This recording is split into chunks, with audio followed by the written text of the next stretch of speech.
Hello प्यारे बच्चों, क्या हाल चाल है आप सभी के डियर स्टूडेंट्स। नवदीप सर की फिजिक्स की क्लास में आप सभी का स्वागत है प्यारे बच्चों। तो देखिए बच्चों, अपने आज एक नया चैप्टर स्टार्ट करने जा रहे हैं जिसका नाम है इलेक्ट्रॉनिक्स। ठीक है, और काफ़ी टाइम से आपकी डिमांड थी कि सर ये वाला चैप्टर करवाओ आप। और जो बच्चे सोच रहे हैं कि सर 11वां 12वां चैप्टर आपने करवाना था, तो इसके जस्ट बाद अपने 11वां 12वां चैप्टर अपने करेंगे बच्चों। तो निश्चिंत रहिए, ये चैप्टर भी आपका 6 नंबर का चैप्टर है, काफ़ी बड़ा है। इसके बाद 16वां 17वां, फिर अपने 11वां 12वां चैप्टर आराम से करेंगे। ठीक है, तो बिल्कुल टेंशन फ्री होके और बहुत ही अच्छे तरीके से आपने इस चैप्टर को समझना है। कल मैंने हिंदी मीडियम की वीडियो अपलोड की थी, बहुत ही अच्छा रिस्पांस दिया। अब आप इंग्लिश मीडियम वालों की जिम्मेदारी है इसको ज़्यादा से ज़्यादा बहुत ही अच्छा रिस्पांस देने के लिए, ताकि आपकी इसी तरह से हेल्प करता रहूं अपनी तरफ से मैं ज़्यादा से ज़्यादा। तो अपने ज़्यादा से ज़्यादा फ्रेंड्स तक ये वीडियो पहुंचा देना। और आप ये अपने बहुत ही अच्छे तरीके से इस चैप्टर को समझेंगे। थ्योरेटिकल चैप्टर है, और इसमें जो अपने आज के टॉपिक हैं वो एनर्जी बैंड इन सॉलिड्स, और दूसरा है conductor insulator and semi conductor. ठीक है, इंट्रोडक्शन ही है, लेकिन जो एनर्जी बैंड इन सॉलिड वाला टॉपिक है ये कई बार पेपर में पूछा हुआ टॉपिक है, बोर्ड के एग्जाम में आया हुआ है। और एक चीज मैं आपको और बता दूं कि वीडियो के थंबनेल में देख लिया करो आप, एक तो टॉपिक से आपको पता लग जाएगा इंग्लिश में लिखे है तो इंग्लिश मीडियम के लिए है, और ये वाली चीज मैंने यहाँ पर लिख रखी है इंग्लिश मीडियम, तो आप इससे पहचान जाओगे कि ये वीडियो इंग्लिश मीडियम वाले स्टूडेंट के लिए है। ठीक है, तो बहुत ही यानी अपने माइंड को सेट करके अच्छे तरीके से समझने का प्रयास करना है। एक चीज मैं आपको ये और क्लियर कर दूं कि हाँ, इस चैप्टर को जितना डीपली करवाएं अपने उतना ही कम है, लेकिन मैं आपको 12वीं के लेवल का ही करवाऊंगा। ठीक है ना, डीपली पढ़ना है, बीएससी में चले जाना आराम से, वहाँ सेमीकंडक्टर की पूरी बुक लगती है, वहाँ पूरी डीपली से पढ़ना आप जो बच्चे चाहते हैं। मैं बोर्ड के हिसाब से करवा रहा हूँ कि आप बोर्ड के स्टूडेंट हो, उसी हिसाब से आपको करवा रहा हूँ, लेकिन फिर भी थोड़ा बहुत चलो डिटेल में जितना अपने आपको बता सकता हूँ उतना बताऊंगा। तो आपको एक्स्ट्रा दिमाग नहीं लगाना है ऐसे कैसे होता है और है, वो सारा कुछ आप आगे वाली बड़ी क्लासों में पढ़ लोगे। ठीक है, तो यहाँ आप बस इतना टारगेट रखो कि मुझे बोर्ड के पेपर में बहुत ही अच्छे नंबर लेके पास होना है, और हर एक कंसेप्ट जो बेस है वो मुझे तैयार करना है। ठीक है बच्चों, तो चलिए स्टार्ट करते हैं आज की वीडियो एक नई एनर्जी के साथ बच्चों। तो देखिए, सबसे पहला है एनर्जी बैंड इन सॉलिड्स। ठीक है, एनर्जी बैंड क्या होते हैं? तो from the study of atomic structure we know that an isolated atom the electron are confined to well defined energy levels. कि एटॉमिक स्ट्रक्चर जब अपने पढ़ते हैं तो अपने ये देखते हैं कि जो इलेक्ट्रॉन होते हैं किसी आइसोलेटेड एटम में, कोई एक एटम अपने किसी भी मटेरियल का ले लिया, उसमें जो इलेक्ट्रॉन होते हैं वो वेल डिफाइंड एनर्जी लेवल में रहते हैं, मतलब उनकी एनर्जी एक फिक्स होती है उस लेवल, एनर्जी लेवल में, जिनको अपने क्या बोल देते हैं, ऑर्बिट्स बोल देते हैं। ठीक है, the outermost energy level in which electrons are present in unexcited state is called valence energy level. यानी कि जिसमें क्या होते हैं कि आउटर मोस्ट इलेक्ट्रॉन होते हैं, कोई भी है आपके पास मटेरियल है उसका, कोई एटम ले लिया अपने, तो उसमें क्या होते हैं, एनर्जी लेवल होते हैं या ऑर्बिट्स होते हैं। तो आउटर मोस्ट ऑर्बिट जो होगा उसको अपने क्या बोल देंगे, वैलेंस एनर्जी लेवल या वैलेंस ऑर्बिट अपने कह देते हैं। अब एक चीज यहाँ पर ये है कि आपको दो वर्ड में कंफ्यूजन हो सकती है कि सर ऑर्बिट और एनर्जी लेवल में क्या डिफरेंस है। ठीक है, तो जनरली तो इनको एक ही चीज को समझाने के लिए अपने यूज करते हैं, कि अपने ये कह देते हैं कि ऑर्बिट्स में इलेक्ट्रॉन क्या होते हैं, इलेक्ट्रॉन रहते हैं वहां पर ऑर्बिट्स में, और या अपने ये बोल देते हैं कि एनर्जी लेवल्स में इलेक्ट्रॉन्स क्या होते हैं, प्रेजेंट होते हैं। ठीक है ना, ये दोनों चीजें अपने पढ़ते हैं बोलते हैं। तो इसमें थोड़ा सा डिफरेंस है, लेकिन आपने क्या कह सकते हैं, थोड़ा सा डिफरेंस इसमें है। वो डिफरेंस पता है क्या है, कि ऑर्बिट्स जनरली जो अपने सीधी बात करें तो आपको पता है ये न्यूक्लियस होता है, और न्यूक्लियस के अराउंड इलेक्ट्रॉन्स जहां पर रहते हैं उनको अपने क्या बोल देते हैं, ऑर्बिट्स बोल देते हैं। और इस ऑर्बिट में जो इलेक्ट्रॉन रिवॉल्व कर रही होती है इनकी एनर्जी होती है फिक्स। ठीक है, अपने 14th चैप्टर एटॉमिक स्ट्रक्चर वाले में पढ़ा था, इनकी फिक्स एनर्जी होती है, एनर्जी का अपने फॉर्मूला भी पढ़ा था वहां पर। तो अब यहां पर क्या होता है कि जो इनकी एनर्जी है, ऐसे अलग अलग ऑर्बिट्स में क्या होते हैं, डिफरेंट डिफरेंट इलेक्ट्रॉन रहते हैं, यहां पर अलग होगी एनर्जी। तो इस इलेक्ट्रॉन की एनर्जी का अपने अगर क्या करें, ग्राफ बनाए यहाँ पे, तो अपने को यहाँ पर ऐसे लाइंस मिलती हैं, जैसे आपने हाइड्रोजन एटम के लिए बनाया था -13.6 इलेक्ट्रॉन वोल्ट, फिर 3.4 इलेक्ट्रॉन वोल्ट, ऐसे बहुत सारी लाइनें मिलती हैं, ठीक है, जो कि इनकी एनर्जी को शो करती हैं। तो जनरली अगर अपनी सीधी बात करें तो अपने क्या कहेंगे कि इनको ऑर्बिट बोलेंगे, लेकिन अगर अपने इसके ग्राफिकल रिप्रेजेंटेशन की बात करें तो उसमें अपने इसको क्या बोलेंगे, एनर्जी लेवल। मतलब ऑर्बिट में इलेक्ट्रॉन की एनर्जी को ग्राफिकली शो करना क्या क्या बोल देंगे उसको, एनर्जी लेवल बोल देंगे, ठीक है। तो अपने ये कहते हैं कि एनर्जी लेवल में इलेक्ट्रॉन रहते हैं, क्योंकि एनर्जी वहां पर उसकी एनर्जी फिक्स होती है, तो उस फिक्स एनर्जी का वो एक लेवल हो गया, ठीक है, इस कारण इसको एनर्जी लेवल बोल देते हैं। तो जनरली आपको ऑर्बिट के लिए एनर्जी लेवल वर्ड मिल सकता है, लेकिन ये थोड़ा सा डिफरेंस होता है इसमें, वो ग्राफिकली शो होता है, वो रियलिटी में होता है। फिर नेक्स्ट है कि in crystalline solids the atoms are arranged in a regular periodic arrangement and the nearby atoms are apart by a small distance called lattice constant। कि जो क्रिस्टलाइन सॉलिड्स होते हैं, आपने सॉलिड स्टेट वाला चैप्टर पढ़ा होगा केमिस्ट्री में, तो आपको पता होगा क्रिस्टलाइन सॉलिड्स मतलब क्या होती है, इनकी एक अपनी ये कह सकते हैं कि फिक्स स्ट्रक्चर होती है क्रिस्टलाइन जो सॉलिड्स होती हैं, समझ आई बात। तो फिक्स इनकी स्ट्रक्चर होती है, तो इसमें पीरियोडिक अरेंजमेंट होती है, जो एटम्स होते हैं मतलब पीरियोडिकली, मतलब एक सिस्टम से सेट किए हुए होते हैं। जैसे आप प्रेयर में स्कूल में जाते हो तो प्रेयर के लिए तो वहां पर आपकी क्या है, पीरियोडिक अरेंजमेंट होती है, ठीक है ना, यानी कि आप स्टूडेंट अरेंज होते हो हर एक लाइन में, ऐसे भी सीधी होनी चाहिए, ऐसे भी सीधी होनी चाहिए, वर्टिकली हॉरिजॉन्टली सीधी होनी चाहिए लाइन, तो वो आपका पीरियोडिक अरेंजमेंट। तो वैसे ही एटम्स अरेंज होते हैं, near by atoms apart by small distance called lattice constant. और जो दो स्टूडेंट के बीच की डिस्टेंस है, उसी तरह दो एटम के बीच की डिस्टेंस जो होगी, दो कंजिक्यूटिव या लगातार एटम्स, नियर बाई एटम्स जो होते हैं, तो उसको अपने लैटिस कांस्टेंट बोल देते हैं, ठीक है। So for this very small distance order of angstrom, यानी कि जो ये स्मॉल डिस्टेंस होती है एंगस्ट्रॉम के ऑर्डर, यानी 10⁻⁻10 के ऑर्डर की होती है। The coulomb repulsion force between the electrons is effective. Due to this Coulomb force, we can say that there will present mutual interaction between the atoms, ठीक है। अब होगा क्या, ये कहता कि जो दो अगर कंजिक्यूटिव एटम्स की बात करूं तो इसमें भी इलेक्ट्रॉन्स हैं बहुत सारे, इस एटम में भी इलेक्ट्रॉन्स हैं, तो अब ये इलेक्ट्रॉन एक दूसरे से अप्रोक्सीमेट 10⁻⁻10 मीटर इतनी डिस्टेंस पर ये अरेंज होते हैं। तो अगर इनके बिटवीन में कूलम रिपल्शन फोर्स की बात करूं तो वो आप कहोगे कि सर क्या होता है, के Q1 Q2 अपॉन में आर स्क्वेयर होता है। तो अब डिस्टेंस तो इस ऑर्डर की है, तो अगर मैं इस आर की वैल्यू 10⁻⁻10 रखूं तो ये 10⁻⁻20 बनेगा, और जब 10⁻⁻20 को ऊपर लेके जाऊंगा तो जो ये फोर्स बनेगा वो 10⁻20 ऑर्डर का होगा, मतलब इतना ज्यादा फोर्स वहां पर वर्क करता है, यानी इलेक्ट्रॉन, दो एटम्स के इलेक्ट्रॉन एक दूसरे पर फोर्स लगाते हैं, ठीक है। तो इस फोर्स के कारण क्या होता है, atom will exchange their energy, या इलेक्ट्रॉन भी बोल सकते हो, इलेक्ट्रॉन एटम के अंदर ही होते हैं, तो एटम क्या करते हैं, अपनी एनर्जी का एक्सचेंज करते हैं, ठीक है। और इस एनर्जी और इस फोर्स लगता है उन दोनों पर, इस फोर्स लगने को ही अपने क्या बोल देते हैं, म्यूचुअल इंटरेक्शन बोल देते हैं। इंटरेक्शन मतलब वहां पर कुछ ना कुछ हुआ है उनके बिटवीन, ठीक है। तो अब म्यूचुअल इंटरेक्शन मतलब वहां पर कूलम रिपल्शन फोर्स लग रहा है, कूलम रिपल्शन फोर्स लगने को ही अपने म्यूचुअल इंटरेक्शन बोल देते हैं। और जब अपने आपको पता है दो पार्टिकल के बिटवीन या दो कोई भी ऑब्जेक्ट के बिटवीन फोर्स लगता है, तो उनकी एनर्जीज एक्सचेंज होती है ना एक्सचेंज। जब आप किसी फोर्स लगाते हो किसी ऑब्जेक्ट पे तो उसकी एनर्जी चेंज हो जाती है, जो उसकी पोटेंशियल थी अब वो काइनेटिक में चेंज हो गई है, और तो इस तरह से उसकी एनर्जी कुछ चेंज होती है। एटम्स की भी एनर्जी चेंज होगी, जब इलेक्ट्रॉन की होगी तो इलेक्ट्रॉन की भी होती है। तो क्या होगा कि so each energy level of an atom will split into many energy levels, ठीक है।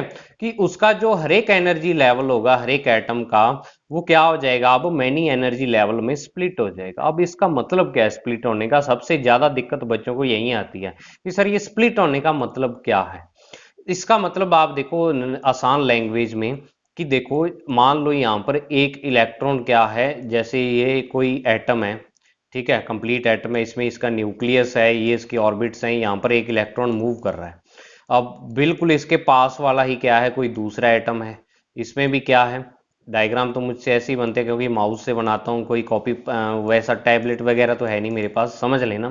तो मान लो इन दोनों के बिटवीन क्या होता है, म्यूचुअल इंटरेक्शन होता है, मतलब कूलम रिपल्शन फोर्स लगता है।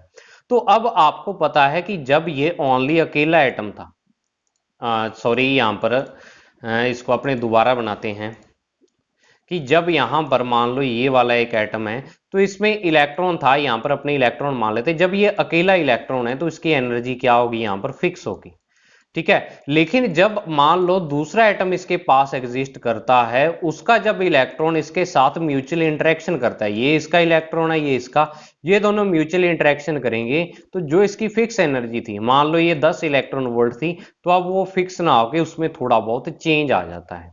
तो ये क्या है, मान लो इसकी 10.1 इलेक्ट्रॉन वोल्ट हो जाती है एनर्जी, थोड़ा सा उसमें चेंज आ जाता है, ठीक है। तो अब इसकी एनर्जी क्या होगी, चेंज होगी म्यूचुअल इंटरेक्शन के कारण। अब मान लो इधर भी कोई एक एटम है इसके बिल्कुल नियर बाई, उसके कारण भी क्या होगा, इसकी एनर्जी में चेंज आएगा। तो अपने को एक इलेक्ट्रॉन की फिक्स एनर्जी ना मिलके उसकी एनर्जी में थोड़ा सा चेंज मिलता है। ये बहुत ही यानी कि स्मॉल चेंज होता है, बिल्कुल छोटा सा चेंज, लेकिन मिलता जरूर है। और जब अपने इस इलेक्ट्रॉन की एनर्जी का, किसी भी एटम की इलेक्ट्रॉन की एनर्जी का ग्राफ बनाते हैं, तो जो लाइन अपने को पहले यहां पर 10 इलेक्ट्रॉन वोल्ट वाली मिल रही थी, ठीक है, अब उसके आसपास क्या है, अपने को और लाइन भी मिल जाती है। ऐसे मान लो ये वाली लाइन है 10.1 electron energy volt, 10.1 electron volt energy वाली, और ये है 9.9 वाली लाइन मान लो, क्योंकि उससे इलेक्ट्रॉन की एनर्जी अब म्यूचुअल इंटरेक्शन के कारण चेंज हो रही है, ठीक है। तो चेंज हो रही है, तो उसी चेंज के कारण अपने को एक लाइन की जगह पे ऐसे 3 लाइन भी मिल जाएंगी, ठीक है, यानी 2 एक्स्ट्रा लाइन वहां पर अपने को मिल गई उसकी जगह पे, ठीक है। तो ऐसे क्या है कि जरूरी नहीं कि बिल्कुल पास पास वाली, अब मान लो कि आपके पास जो एटम है, वो एटम यहाँ पर एक ये वाला है, एक ये वाला एटम है, एक ये वाला एटम है, एक ये वाला एटम है। आप इस पे मान लो, तो इस पे ये इस एटम के इलेक्ट्रॉन के मान लो इसमें जितने इलेक्ट्रॉन हैं उस पर इसके इलेक्ट्रॉन भी फोर्स लगाएंगे, इसके भी लगाएंगे, और ऐसे नहीं है भी ये दूर है तो इसके नहीं लगाएंगे, लगाएंगे जरूर फोर्स। हो सकता है डिस्टेंस थोड़ी सी ज्यादा होने के कारण फोर्स कम लगे, लेकिन इलेक्ट्रॉन क्या है, इसके फोर्स लगाएंगे। तो ऐसे क्या है कि अगर आपका जो मटेरियल आपने ले रखा उसमें जितने एटम है, उसमें अगर एक एटम की बात करूं तो बाकी सारे एटम या बाकी सारे एटम में प्रेजेंट इलेक्ट्रॉन उसे एक एटम पर फोर्स लगाते हैं। ऐसे ही हर एक एटम पर फोर्स लगता है। तो अब आप देखो कि जब एक एटम क्या है, आप मान लो कि ये आपके पास एक मटेरियल है, ठीक है, इसमें n एटम्स हैं, n में से अपने एक की बात कर रहे हैं, तो जब इस एक पर जो बाकी कितने बच गए, अब n-1 बच गई, तो वो n-1 सारे क्या लगाएंगे, इस पर फोर्स लगाएंगे। तो एक एनर्जी तो इसकी फिक्स ही है, एनर्जी की वैल्यू, और इस n-1 क्या है, सारे इससे डिफरेंट डिफरेंट डिस्टेंस पर हैं, तो सारों के कारण फोर्स डिफरेंट डिफरेंट लगेगा, और जो उसकी एनर्जी है वो भी क्या है, डिफरेंट डिफरेंट हो जाएगी। तो अपने को इसका एक एनर्जी की जो वैल्यू मिलनी चाहिए थी वो तो मिलती ही है, इसके अलावा n-1 और मिल जाती हैं, जो ये n-1 एटम बने हैं। तो मतलब टोटल एनर्जी की जो वैल्यूज हैं, n-1 तो अनदर के कारण और एक इसकी खुद की, तो टोटल n एनर्जी की वैल्यूज मिलती हैं। तो अपने को यहां पर इसकी जो एनर्जी लेवल मिलेंगे वो n एनर्जी लेवल मिलेंगे, एक की जगह पे n मिल जाएंगे अगर n एटम है तो, ठीक है। तो वही चीज यहां पर ये कह रहा है कि so each energy level of atom will split into many energy level, क्योंकि बाकी जो एटम है वो उस पर क्या लगाते हैं, फोर्स लगाते हैं, इंट्रैक्शन होता है। तो if there will present n atoms in any substance, there would be present n energy levels in a place of single energy level. किसी भी एटम में इलेक्ट्रॉन है उसके एक एनर्जी लेवल की जगह पर अपने को n एनर्जी लेवल मिलेंगे।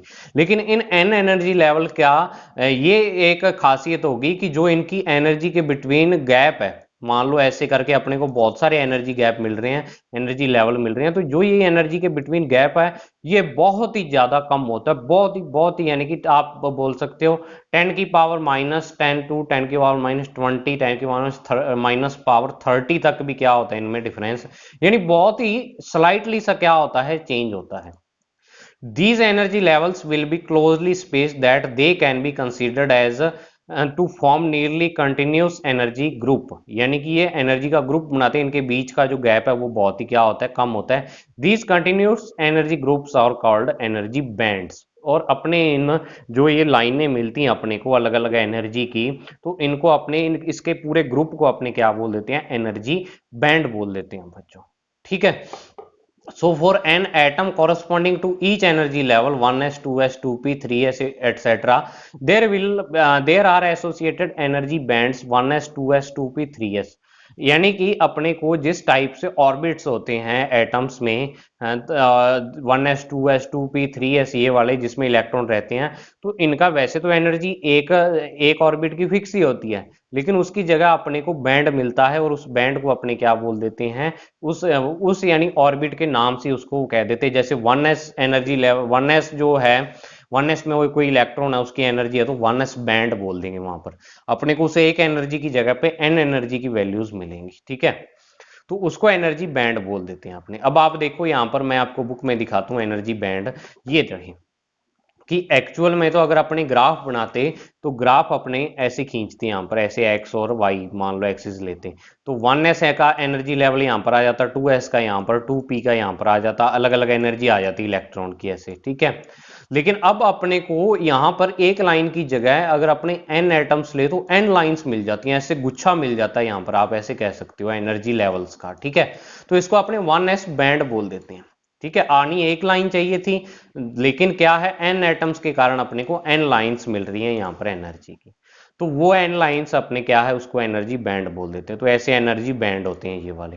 अब इलेक्ट्रॉन इस एनर्जी बैंड में कितनी भी एनर्जी हो सकती है इलेक्ट्रॉन की, और पूरे बैंड की जो एनर्जी होती है वो अप्रोक्सीमेट जो एवरेज एनर्जी होती है वो क्या है कि आप ऐसे कह सकते हो कि n जो एनर्जी लेवल है उसकी एनर्जी के सेम सी होती है। क्योंकि आप ऐसे, अगर मैं आपको एक चीज यहाँ पर ये बताऊं कि अगर मान लो आपको मैं कह दूं कि 10.1, 10.2, फिर आपके पास 10.1 आ गया, फिर आपको मैं कह दूं 10.3 फिर से आ गया, फिर 10.1 आ गया, तो ऐसे करके सारों इसका अगर मैं आपको कहूं कि इसका आप मीन निकालो तो आप कहोगे कि सर 10.2 के आसपास आ जाएगा बस, ठीक है। तो अपने क्या है, जब सारों की वैल्यू अप्रोक्सीमेट सेम सी है तो जो अपने पास वैल्यू आएगी मीन वैल्यू वो भी उसके आसपास ही होगी। तो वैसे ही सारों की एनर्जी क्या होती है, बहुत ही ज्यादा, यानी कम डिफरेंस होता है सारे एनर्जी लेवल्स के बिटवीन एक बैंड में। तो जो बैंड की एनर्जी होती है एवरेज एनर्जी वो क्या रहती है, फिक्स सी रहती है, ठीक है। In the process of band formation, the electrons of outermost orbits affected first. Due to this, energy bands associated with them will be of higher width. The internal orbits of the atoms are not much affected by the interaction, so the energy bands of will be of smaller width. यानी कि जो अपने पास जो बाहर वाले, मान लो कि जैसे यहाँ पर जो बिल्कुल बाहर वाले ऑर्बिट्स के इलेक्ट्रॉन है ये वाले, ये सबसे पहले इफेक्ट होंगे किसी दूसरे एटम से, क्योंकि अंदर वाले तो क्या है ज्यादा डिस्टेंस पे हैं, ठीक है। तो बाहर वाले इलेक्ट्रॉन आपस में क्या करेंगे, सबसे पहले म्यूचुअल इंटरेक्शन इनके बिटवीन होगा जो बाहर वाले ऑर्बिट्स हैं। तो जो बाहर वाले ऑर्बिट्स हैं इनकी विड्थ क्या होती है, सबसे ज्यादा होती है। मान लो ये 1s 2s 2p है, तो 2p की विड्थ सबसे ज्यादा होगी, 2s की उससे कम होगी, क्योंकि ये थोड़ा अंदर है। तो इस कारण क्या है, इनके बिटवीन जो फोर्स है वो थोड़ा कम लगेगा एज कंपेयर टू 2p, ठीक है। तो इस कारण आपने अभी देखा भी है कि आपने ये देखो 3s की सबसे ज्यादा है, ठीक है, विड्थ 2p की उससे कम है, 2s की उससे कम है, लेकिन इसमें है एनर्जी लेवल है नहीं, ठीक है। तो इस कारण क्या है कि विड्थ क्यों ज्यादा होती है बाहर वाले जो आउटर मोस्ट शेल है उनके एनर्जी बैंड की, क्योंकि उन पर सबसे ज्यादा म्यूचुअल इंटरेक्शन लगता है, वो सबसे पहले इफेक्ट होते हैं जब भी एनर्जी बैंड का क्या होता है, फॉर्मेशन होता है, ठीक है। The band in which valence electrons are present is called valence band, यानी बिल्कुल आउटर मोस्ट शेल वाला जो बैंड होता है उसको अपने वैलेंस बैंड बोल देते हैं, जिसमें वैलेंस इलेक्ट्रॉन यानी जो वैलेंसी डिसाइड करते हैं जो आपका मटेरियल है उसकी, ठीक है भाई, वो क्या होते हैं, जब आप उनको एनर्जी दे देते हो तो वो क्या होते हैं, उस ऑर्बिट को छोड़कर बाहर चले जाते हैं, फ्री इलेक्ट्रॉन की तरह बिहेव करते हैं, कोई ना कोई चार्ज, यानी आपका जो एटम है वो एक आयन की तरह बिहेव करता है, ठीक है। If we give some external energy to these valence electrons, then these electron goes higher energy level and behaves like free electron. The band in which free electrons are present is called conduction band. यानी अगर अपने इनको थोड़ी सी energy दे दें तो ये क्या होगा कि जो आपका एनर्जी बैंड है, मान लो आपके पास सोडियम है, सोडियम की बात करता हूँ, सोडियम का क्या है 11 है, ठीक है। तो इसका इलेक्ट्रॉनिक कॉन्फ़िगरेशन लिखो 1s2 2s2 2p6 और 3s1। सोडियम नहीं, आप अगर मान लो सिंपल एटम लूं, मैं यहाँ पर लिथियम की बात करता हूँ, सोडियम के लिए थोड़ा सा अलग होगा वो अपने आगे पढ़ेंगे। लिथियम तो इसमें 1s2 और 2s1 है, ठीक है। इससे जस्ट आगे वाला क्या है 3s है, इसमें 0 इलेक्ट्रॉन है। तो अब ये वाला तो क्या, इसको तो अपने बोल देंगे कौन सा, वैलेंस बैंड। 2s बैंड को अपने वैलेंस बैंड, और 3s को यहां पर बोल देंगे कंडक्शन। कि जो खाली है, अगर अपने इस 2s वाले को थोड़ी एनर्जी दें इलेक्ट्रॉन को, तो ये उससे आउटर ऊपर वाले क्या है बैंड में चला जाएगा या ऊपर वाले ऑर्बिट में चला जाएगा, तो उसको अपने जस्ट ऊपर वाले को क्या बोल देते हैं, कंडक्शन बैंड बोल देते हैं। ठीक है। The energy gap between these bands is called forbidden energy gap. इस एनर्जी गैप जो कंडक्शन बैंड और जो आपके पास वैलेंस बैंड है, इनके बिटवीन जो गैप होता है, इसको अपने फॉरबिडन एनर्जी गैप बोल देते हैं। तो ठीक है बच्चों, मैंने अपनी तरफ से पूरी ट्राई किया। आप एक चीज ये यहाँ पर ये याद रख लो कि इंटरेक्शन से ही एनर्जी बैंड का फॉर्मेशन होता है, क्योंकि जो इलेक्ट्रॉन्स होते हैं, कोई भी सॉलिड आपके पास, उसमें इलेक्ट्रॉन है या एटम जितने भी प्रेजेंट है, वो एक दूसरे पर म्यूचुअल इंटरेक्शन लगाते हैं, जिससे उसके एनर्जीज में क्या आ जाता है, चेंज आ जाता है, क्योंकि फोर्स लगता है तो एनर्जी में चेंज आता है वहां पर। ठीक है। फिर इसके बाद देखो classification of conductor, insulator and semi conductor. ठीक है। तो अब देखो सबसे पहले यहां पर कि कंडक्टर क्या होते हैं, वैसे तो आपने पढ़ा है। On the basis of electric conductivity there are 3 types of material. Electric conductivity के हिसाब से अब आपने 5th चैप्टर में पढ़ा था कि कंडक्टर होते हैं, इंसुलेटर होते हैं और semiconductor. We can explain these materials on the basis of energy band theory. अब अपने देखो क्या करते हैं, एनर्जी बैंड थ्योरी के बेस पे इनको डिफाइन करते हैं। कंडक्टर क्या होते हैं, क्या इनकी यानी कि प्रॉपर्टी होती है, इंसुलेटर क्या होते हैं और सेमीकंडक्टर क्या होते हैं। तो सबसे पहले बात आती है कंडक्टर की। कंडक्टर और इंसुलेटर की तो डेफिनेशन है, इसमें पढ़ने वाले तो अपने सेमीकंडक्टर के बारे में। तो conductors are the materials that can easily flow the electric current. यानी कंडक्टर वो मटेरियल होते हैं जो इजीली इलेक्ट्रिक करंट को फ्लो करवा सकते हैं। इट्स कंडक्टिविटी इज 10 की पावर 6 टू 10 की power 8 ohm inverse metre inverse या महो पर मीटर, एंड रजिस्टिविटी इज 10 की पावर -8 टू 10 की पावर -6 ओम इनटू मीटर। यानी जो इनकी कंडक्टिविटी और रजिस्टिविटी है, देखो कंडक्टिविटी बहुत ज्यादा है 10 की पावर 6 और रजिस्टिविटी बहुत ही ज्यादा कम है, तो इसी कारण इनको कंडक्टर बोल देते हैं। तो ये वैल्यूज इसमें आपको याद रखनी पड़ेगी। कई बार पूछा जा सकता है कि write down the range of conductivity of conductors. ठीक है। तो आपको ये वैल्यू याद रखनी है और इनकी यूनिट्स भी याद रखनी है, सबसे पहले सबसे मेन चीज। और ये यूनिट्स आपने 5th चैप्टर में पढ़ी थी। अब इसमें क्या होता है कि in conductors the valence band is partially filled और this band overlap with higher band to form a new band which is again partially filled. ठीक है। अब इसमें क्या है, दो चीजें हो सकती हैं। सबसे पहले अपने बात करते हैं सोडियम के लिए। ये देखो सोडियम के लिए, तो सोडियम के लिए क्या होता है कि आपको पता है सोडियम का, अगर मैं यहाँ पर इलेक्ट्रिक कॉन्फ़िगरेशन लिखूं, electron configuration 1s2 2s2 2p6, ठीक है, और 3s क्या होता है, 1 होता है। तो ये देखो यहां पर जो इसका आउटर मोस्ट शेल है, आउटर मोस्ट बैंड है 3s, इसमें एक इलेक्ट्रॉन है, तो ये क्या है, पार्शियली मतलब हाफ फील्ड है ये वाला और भी। ठीक है। तो अब इसमें क्या होगा, जब अपन इसका एनर्जी लेवल बनाएंगे, तो एनर्जी लेवल यानी एनर्जी का ग्राफ बनाएंगे, तो वो इस टाइप से मिलेगा अपने को। यहां पर तो क्या होगा, बहुत सारी लाइंस ऐसे मिलेंगी, क्योंकि इसमें एक इलेक्ट्रॉन, तो एक इलेक्ट्रॉन की एनर्जी के लिए तो अपने को बहुत सारी लाइंस, और हाफ पार्ट इसका क्या मिलेगा, खाली मिलेगा। ये पूरा यहां पर क्या है, 3s बैंड है आपके पास बच्चों, क्या है, 3s बैंड है। तो इसका आधा पार्ट तो अपने को फिल मिलेगा, आधा खाली मिलेगा। तो अब इसमें वैसे तो क्या होना चाहिए कि 3p बैंड अपने कंडक्शन बैंड होना चाहिए, इससे जस्ट आगे वाला, वैलेंस से जस्ट आगे वाला।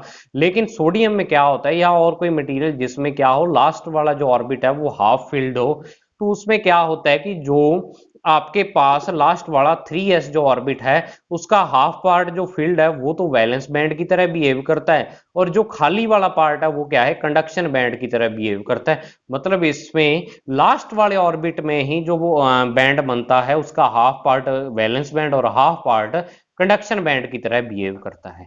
ठीक है। तो एक चीज तो ये होगी सोडियम के लिए। अब नेक्स्ट है आपके पास मैग्नीशियम के लिए। तो मैग्नीशियम में जो क्या है कि कंडक्शन बैंड, आप देखो कि लास्ट वाला जो ऑर्बिट है 3s ऑर्बिट है वो कंप्लीटली फिल्ड है और 3p बिल्कुल खाली है। लेकिन यहां पर क्या होता है कि जो 3s और 3p हैं, ये आपस में ओवरलेप किए हुए होते हैं। अब ओवरलेप का मतलब यहां पर क्या है कि जो 3p बैंड है, इसके जो लोअर एनर्जी लेवल्स हैं, इनकी जो एनर्जी है, और जो 3s बैंड है, इसके जो हायर एनर्जी लेवल्स हैं, उनकी एनर्जी सेम है। तो अपने को ग्राफ में जो मिलती है वो ओवरलैप की हुई लाइंस मिलती है, मतलब ये इसकी भी एनर्जी हो सकती है और यहाँ पर रहने इस 3s बैंड की भी हो सकती है। तो इसमें 3p बैंड कंडक्शन बैंड होगा और 3s बैंड वैलेंस बैंड होगा, लेकिन कुछ वैल्यूज ऑफ एनर्जी इनकी सेम होंगी जिसको अपने ओवरलैप के थ्रू अपने शो करेंगे। 3p के लोअर वाले और 3s के हायर वाले कुछ बैंड जो होंगे उनकी एनर्जी क्या होती है, सेम होती है। तो इस कारण यहाँ पर कंडक्शन बैंड और वैलेंस बैंड अपने को अलग अलग डिफरेंट डिफरेंट देखने को मिल सकते हैं। ठीक है, तो यही चीज यहाँ पर लिखी हुई है कि for example for sodium 3s band is half filled, so this half filled bands behaves like valence and conduction band both, ये both का दोनों behave करते हैं, but in magnesium 3s band is full filled and it overlaps with 3p band, so we can see that in conductors forbidden energy gap is very less, यानी कि forbidden energy gap वो होता है जो conduction band और valence band के between energy का gap होता है, और ये गैप क्या है प्रैक्टिकली मेजर किया हुआ बहुत ही कम होता है, 10⁻⁴ टू 10⁻⁸ इलेक्ट्रॉन वोल्ट। इसको 10⁻⁸ टू 10⁻⁴ लिखना था क्योंकि 10⁻⁴ यहाँ पर बड़ा है और ये छोटा है। ठीक है, तो इसको आप सेट कर लेना थोड़ा सा। So for a small energy it's valence electron transition in conduction band and behaves like free electron. अब एक चीज मैं यहाँ पर आपको और बता दूं कि जब भी किसी इलेक्ट्रॉन को अपने एनर्जी देके और कंडक्शन बैंड में उसको भेज देते हैं, मान लो यहाँ पर एक इलेक्ट्रॉन है वैलेंस बैंड में, उसको एनर्जी देंगे तो वो कंडक्शन बैंड में चला जाएगा, उसकी एनर्जी क्या होगी, इंक्रीज होगी। तो अब इसमें होता क्या है कि जो कंडक्शन बैंड और वैलेंस बैंड के बिटवीन एनर्जी का गैप है वो बहुत ही कम होता है, 10⁻⁸ इलेक्ट्रॉन वोल्ट, बहुत ही कम। तो अब थोड़ी सी एनर्जी मिलने पर इलेक्ट्रॉन क्या होंगे, कंडक्शन बैंड में चले जाएंगे, और कंडक्शन बैंड में जब भी इलेक्ट्रॉन चला गया तो वो क्या है, एक फ्री इलेक्ट्रॉन की तरह बिहेव करेगा। तो इस कारण जो ये क्या है, जो आपके पास मटेरियल्स हैं ये एक कंडक्टर की तरह बिहेव करते हैं, क्योंकि कंडक्टर्स में क्या होते हैं, फ्री इलेक्ट्रॉन्स अवेलेबल होते हैं। समझ आई बात आपको इतनी। अब बात आती है इंसुलेटर की। तो इंसुलेटर क्या होते हैं कि insulators are the material that can not flow the electric current, जो इलेक्ट्रिक करंट को नहीं फ्लो करवा सकते उसको इंसुलेटर बोल देते हैं। In insulator the valence band is completely filled and forbidden energy gap is between conductor and valence band is very high. यानी इसमें क्या होता है कि वैलेंस बैंड सबसे पहली जो कंडक्टर की शर्त है on the basis of energy band, कि सबसे पहली जो खासियत है वो है कि वैलेंस बैंड इसमें कंप्लीटली फिल्ड होगा, मतलब सारे पेयर्ड इलेक्ट्रॉन्स इसमें होंगे। ठीक है, दूसरी खासियत ये होती है कि जो इसमें कंडक्शन बैंड होता है और जो ये वैलेंस बैंड है इसके बिटवीन एनर्जी का गैप क्या है, बहुत ज्यादा होता है, 3 to 7 इलेक्ट्रॉन वोल्ट। अब वहां पर तो 10⁻⁸ था और यहाँ पर 3 हो गया, मतलब कि 10⁸ टाइम्स इसमें एनर्जी गैप ज्यादा होता है। 10⁸ आप कह सकते हो 10 के पीछे 1 के पीछे 8 जीरो, इकाई, दहाई, सैकड़ा, हजार, दया, लाख, 10 लाख, करोड़, 1 करोड़ टाइम ज्यादा, 1 करोड़ टाइम। ठीक है ना, 10 मिलियन टाइम आप कह सकते हो अगर आपको वैसे नहीं, तो इतना ज्यादा क्या होता है इसमें एनर्जी गैप होता है। तो अब जब आपको वैलेंस बैंड से अगर किसी इलेक्ट्रॉन को यहाँ पर भेजना हो तो इतनी ज्यादा एनर्जी उसको देनी पड़ेगी, जितनी कंडक्टर में देनी पड़ती है उससे 1 करोड़ टाइम्स ज्यादा। ठीक है, तो इसमें क्या होता है जो वैलेंस बैंड के इलेक्ट्रॉन है ये इजीली कंडक्शन बैंड में नहीं जा पाते, तो ये क्या होते हैं, इंसुलेटर अपने इनको बोल देते हैं। So at normal temperature there is no free electron is present in conduction band, कोई फ्री इलेक्ट्रॉन इसमें प्रेजेंट नहीं होता। द कंडक्टिविटी ऑफ इंसुलेटर्स इतनी होती है 10⁻⁻18 टू 10⁻⁻12 मोह पर मीटर, और रजिस्टिविटी होती है इनकी इतनी, इसकी रजिस्टिविटी देखो आप बहुत ज्यादा होती है।